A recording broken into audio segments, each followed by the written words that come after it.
কোরবানির পশুর হাটে একটি খাসির ছবিসহ ভাইরাল হওয়া যুবক মুশফিকুর রহমান ইফাত জাতীয় রাজস্ব বোর্ডের সদস্য এবং কাস্টম এক্সাইজ ও ভ্যাট আপিলাত ট্রাইব্যুনালের প্রেসিডেন্ট মতিউর রহমানের ছেলে নন।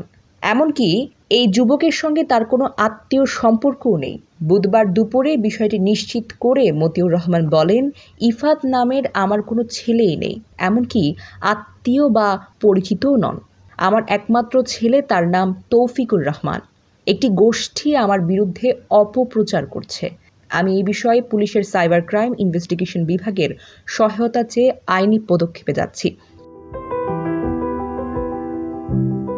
তিনি বলেন, সামাজিক মাধ্যমে আমার ছবি ও নাম ব্যবহার করায় আমি বিব্রত। আমি অবশ্যই আইনি পদক্ষেপে যাব। মতিউর রহমান কর্মজীবনে শুল্ক গোয়েন্দা ও তদন্ত অধিদপ্তর, বৃহৎ করদাতা ইউনিট, ঢাকা বন্ড কমিশনারের রাজধানীর বিভিন্ন custom house, Chittagong customs, Benapole customs, পররাষ্ট্র মন্ত্রণালয় সহ বিভিন্ন পদে গুরুত্বপূর্ণ দায়িত্ব পালন করেছেন।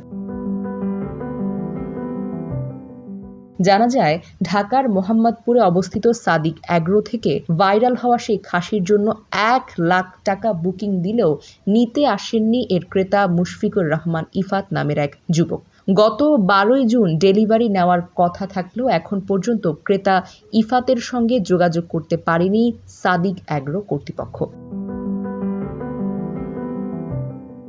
এ বিষয়ে সাদিক অ্যাগ্রোর মালিক মোহাম্মদ ইমরান বলেন, ইফাত নামের এক ক্রেতা আমার কাছ থেকে খাসিটি ১২ লাখ টাকায় কিনে নেন। আমরা খাসিটির দাম ১৫ লাখ টাকা চেয়েছিলাম। ১ লাখ টাকা বুকিং দিয়েও তিনি খাসিটি আর নিতে আসেননি। সম্পূর্ণ টাকা আমাদের পরিশোধ করে খাসিটি নেওয়ার কথা ছিল ১২ জুন।